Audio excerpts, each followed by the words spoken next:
Aujourd'hui, j'avais envie de vous parler d'un sujet qui est comment on fait pour faire le tri dans ses dépenses.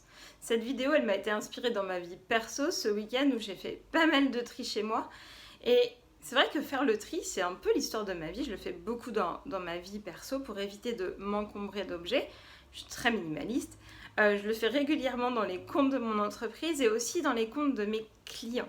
Parce que souvent, plus de dépenses, ça veut dire aussi plus de temps passer sur des choses qui n'ont pas forcément beaucoup de valeur ajoutée pour l'entreprise. Et du coup, c'est du temps perdu pour l'entrepreneur, en plus d'être de l'argent perdu. Alors, comment on fait pour faire le tri dans ses dépenses? C'est de ça dont je vais vous parler aujourd'hui. Je suis Anne-Laure Julio et j'accompagne des entrepreneurs qui veulent améliorer la performance de leur entreprise en travaillant et en dépensant moins, mais mieux. Alors, comment on fait pour faire le tri dans ses dépenses?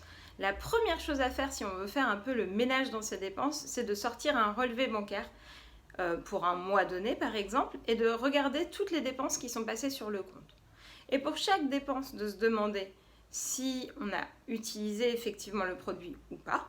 Si jamais il y a des produits que vous n'utilisez pas, des dépenses qui vous ont servi à rien, alors là on est clair sur le fait que c'est des dépenses qu'il vaut mieux supprimer. En général, si on n'a pas utilisé un outil depuis plus de 6 mois, c'est un peu comme un vêtement qu'on n'aurait pas mis depuis plus d'un an. Il y a très peu de chances pour qu'on le remette un jour. Et pour les dépenses, c'est pareil. Donc, des dépenses pour des outils que vous n'utilisez plus, alors vous pouvez les supprimer. Après, pour les dépenses pour des outils ou pour des solutions que vous utilisez encore, il faut se poser la question de leur retour sur investissement. Qu'est-ce qu'elles vous ont fait gagner en temps ou en argent? Alors ça peut être des outils, ça peut être aussi des abonnements à des clubs d'entrepreneurs, à des réseaux de dirigeants.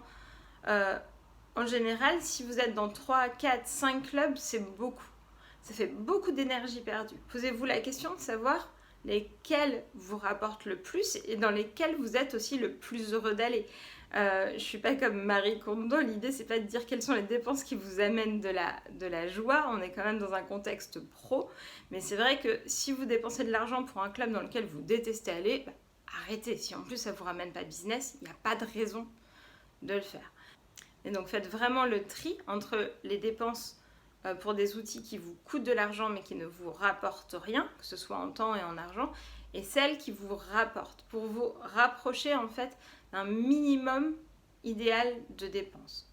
L'argent dans votre entreprise, il vaut mieux qu'il aille chez vous, dans votre salaire de dirigeant, parce qu'en général, en tant que dirigeant, on a tendance à être la dernière roue du carrosse et à se payer en dernier, plutôt que dans des outils qui vont avoir peu de valeur ajoutée. Parce qu'en général, c'est plutôt dans ce qu'on maîtrise le mieux qu'on génère le plus de performance. Si on a plein d'outils dans son entreprise, c'est aussi une source de dispersion, on fait plein de choses et on va être moins performant globalement. Donc dépenser moins, c'est aussi une façon de travailler moins et de gagner plus.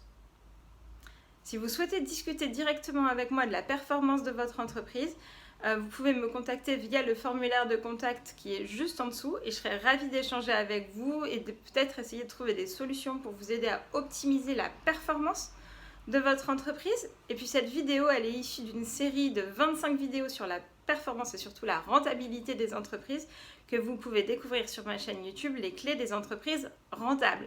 Bon visionnage et à très vite.